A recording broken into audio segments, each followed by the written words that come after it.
ओम अज्ञानतिमिरन्धस्य ज्ञानञ्जनशलाखया चक्षुरुन्मिलितं येन तस्मै श्रीगुरुवे नमः। नमो ओम विष्णुपदाय कृष्णपृष्ठाय भूतले श्रीमते भक्तिवेदान्तस्वामिन् इति नामिने। नमस्ते सरस्वते देवे गौरवाणी प्रचारिणे निर्विशेषशून्यवादी पाश्चात्यदेशतारिणे। जय श्री कृष्ण चैतन्य प्रभु नित्यानंद श्री अद्वैत गदाधर श्रीवासदि गौर भक्तवृंदा। हरे कृष्णा कृष्ण कृष्ण हरे हरे, हरे राम राम राम हरे हरे। हरे कृष्ण। तो प्रहलाद महाराज जब उनसे प्रश्न पूछे गए षंडा और अमरका के द्वारा कि किसने उसकी बुद्धि भ्रष्ट कर दी है, क्यों वो बाकी असुरों के बालक जैसा नहीं है। बाकी के असुर बालक जो हैं वो उसकी भांति असुरों के विपरीत नहीं है, लेकिन प्रहलाद असुरों के विपरीत है और जो असुरों का जो शत्रु है उनका मित्र है।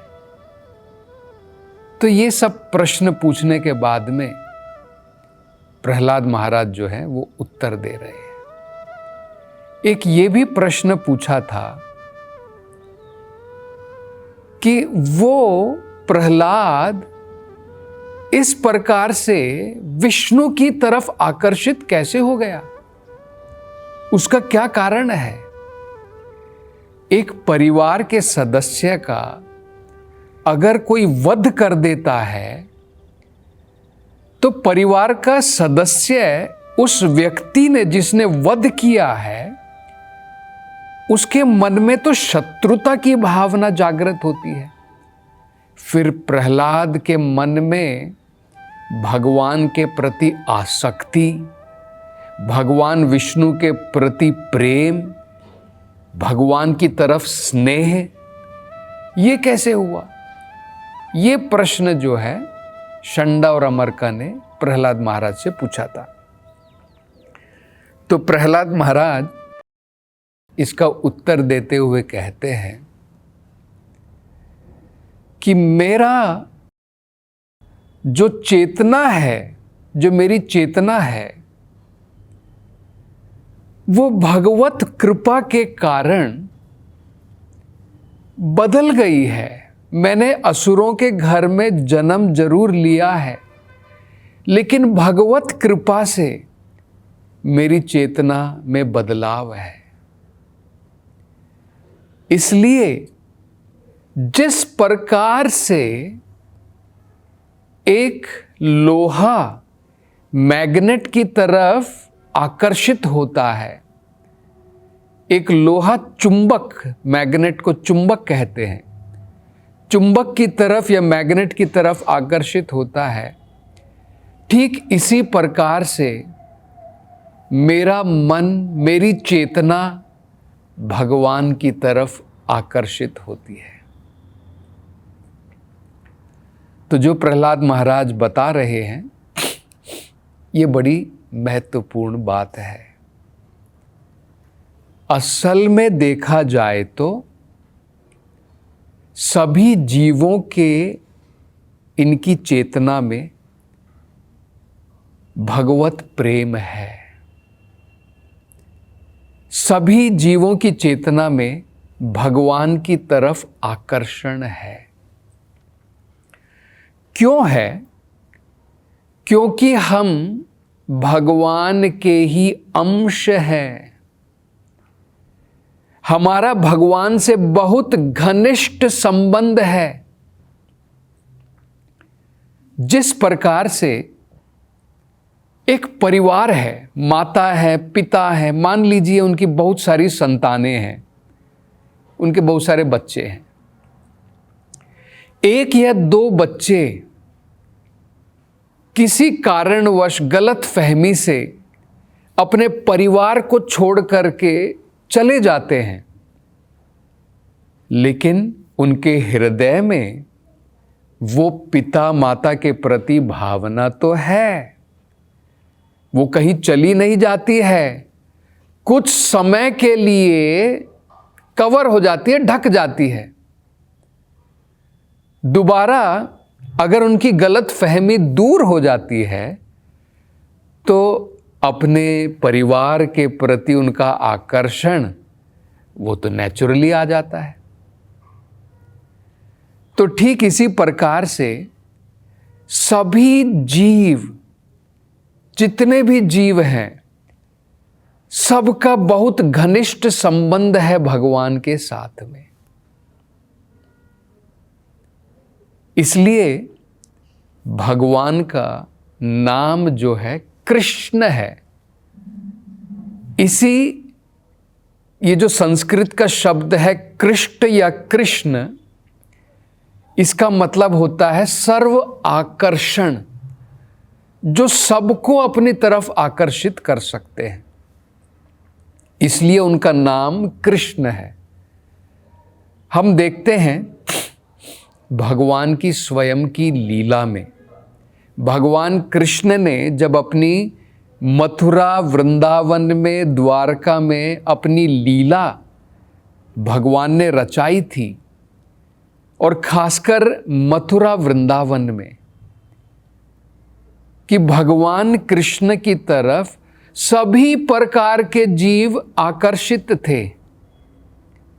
भगवान जब छोटे बालक मात्र थे, फिर भी हम देखते हैं भगवान की तरफ जो नौजवान गोपियां थी वो भी आकर्षित थी। जो वयस्क गोपियां थी, जैसे माता यशोदा की भांति और जो बड़ी गोपियां थी, वो भी भगवान की तरफ आकर्षित थी। भगवान के ग्वाल बाले भगवान की तरफ आकर्षित थे। जितने भी भगवान की गायें थी, बछड़े थे, ये भी भगवान की तरफ आकर्षित थे। जब भगवान अपनी मधुर बांसुरी बजाते थे तो पेड़ पौधे सब भगवान की तरफ आकर्षित, यमुना नदी की लहरें भी भगवान की तरफ आकर्षित। मतलब चाहे यमुना नदी हो, चाहे पेड़ हो, चाहे पौधे हो, चाहे स्त्री हो, चाहे पुरुष हो, चाहे बालक हो, जितने भी जीव हैं सब भगवान की तरफ आकर्षित होते हैं। तो हम सबका भगवान से घनिष्ठ संबंध है। हमारा नेचुरली भगवान के प्रति आकर्षण होता है, सभी जीवों का होता है। लेकिन अंतर इतना होता है, जब भगवान की कृपा से हमारी जो चेतना ढक गई है, जब ये गंदगी निकल जाती है हमारी चेतना से, हम भगवान की तरफ दोबारा आकर्षित हो जाते हैं। जब तक हमारी चेतना ढकी हुई है, हम माया की तरफ आकर्षित होते हैं, भगवान की तरफ नहीं। जैसे उदाहरण के तौर पर जो उदाहरण प्रहलाद महाराज ने दिया है, ये बड़ा सुंदर उदाहरण है। एक लोहा जो होता है, नेचुरली स्वाभाविक तौर पर चुंबक, मैग्नेट की तरफ आकर्षित होता है। लेकिन अगर लोहे में बहुत सारी गंदगियां हैं, लोहे में बहुत सारी मिलावट हैं, दूसरे मेटल हैं, या उसके ऊपर बहुत जंग लग गया है, रस्ट, तब लोहा जो है चुंबक की तरफ आकर्षित नहीं होता है। ठीक इसी प्रकार से हम सब जीव, क्योंकि भगवान के ही अंश हैं, हमारा भगवान के प्रति आकर्षण स्वाभाविक है। लेकिन अब जो है अनेकों प्रकार की गंदगियों से हमारी चेतना ढक गई है, माया के कारण, माया के प्रभाव के कारण, 3 गुणों के प्रभाव के कारण।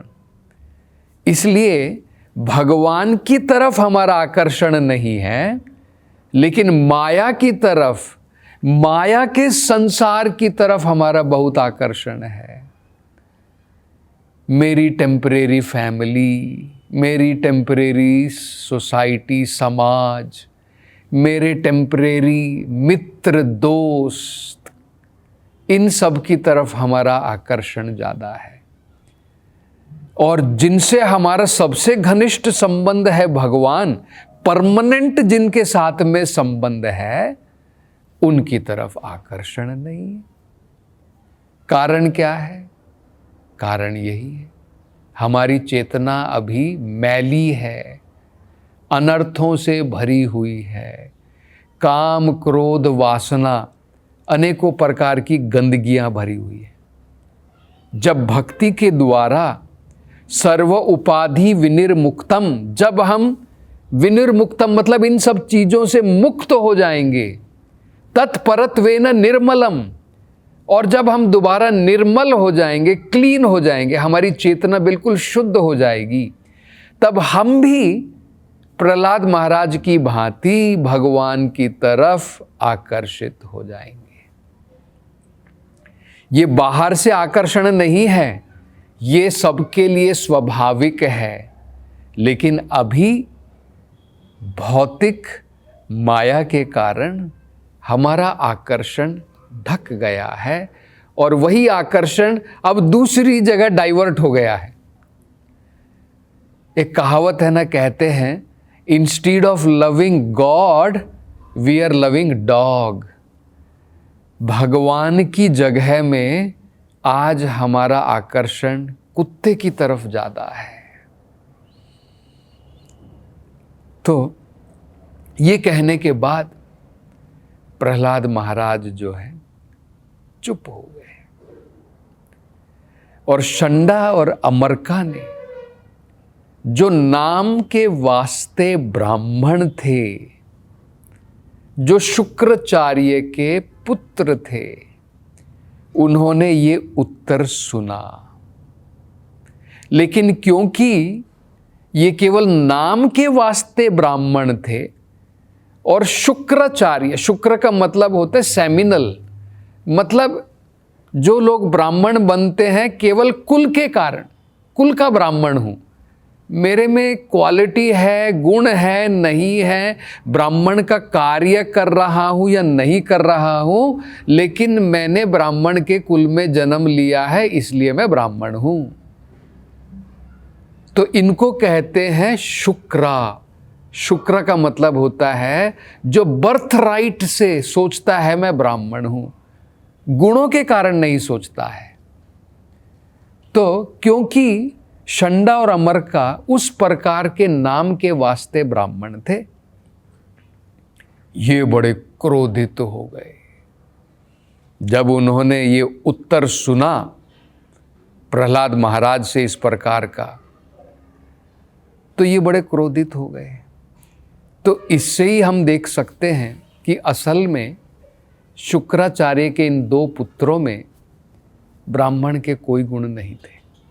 अब ब्राह्मण का मतलब क्या होता है, देखिए, ब्रह्मण जानाति इति ब्राह्मणा, जो भगवान को जानता है, जो भगवान को समझता है, उसे ब्राह्मण कहते हैं। तो अगर ब्राह्मण भगवान को समझता है, और ब्राह्मण क्या कार्य करवाता है, पठन पाठन, लोगों को वेदों का पाठ समझाता है, और वेदों के द्वारा किसको समझा जाता है, भगवान को समझा जाता है। मतलब ब्राह्मण का कार्य क्या है, खुद भगवान की सेवा में लगे और दूसरों को भी भगवान की सेवा में लगाए, दूसरों को भी भक्ति सिखाए। यहां पर षंडा और अमरका कहां भक्ति सिखा रहे? यहां पर तो जब प्रहलाद भक्ति की बातें कर रहे हैं, इनको तो गुस्सा आ रहा है। तो जरा देखिए किस प्रकार के ये ब्राह्मण हैं। अगर कोई कहे कि मैं ब्राह्मण हूं तो उसको तो खुश होना चाहिए कि भाई असुर के घर में भी कोई भगवान की भक्ति में लगा, ये तो बहुत बढ़िया बात है। लेकिन यहां पर षंडा और अमरका खुश और संतुष्ट होने की जगह ये तो बड़े क्रोधित हो रहे हैं। क्यों क्रोधित हो रहे हैं? क्योंकि ये हिरण्यकशिपु के ऊपर डिपेंडेंट हो गए हैं। ब्राह्मण किसी के ऊपर, भगवान को छोड़ करके किसी के ऊपर डिपेंडेंट नहीं होता है। अगर ब्राह्मण किसी के ऊपर डिपेंडेंट हो जाता है, वो अपना ब्राह्मण का कार्य कर्तव्य नहीं निभा पाएगा। अगर ब्राह्मण अपनी रोजी रोटी के लिए समाज के ऊपर, लोगों के ऊपर या राजा के ऊपर डिपेंडेंट हो जाता है, वो अपना ब्राह्मण का कार्य नहीं कर पाएगा। ब्राह्मण अगर विपदा में है, क्षत्रिय का कार्य कर सकता है। ब्राह्मण अगर विपदा में है तो क्षत्रिय के साथ में वैश्य का कार्य भी कर सकता है। लेकिन ब्राह्मण किसी की ऊपर निर्भर होकर के नौकरी नहीं कर सकता है। ये ब्राह्मण का कार्य नहीं है। लेकिन हम देखते हैं क्योंकि षंडा और अमरका पूर्ण रूप से हिरण्यकशिपु के ऊपर अपने मेंटेनेंस के लिए निर्भर हैं, इसलिए कि हमारा मालिक नाराज हो गया है, इसलिए ये भी नाराज हैं प्रहलाद महाराज से। और अब ये गुस्से में प्रहलाद महाराज से क्या कहते हैं, इसकी चर्चा हम अगली कथा में करेंगे। हरे कृष्णा।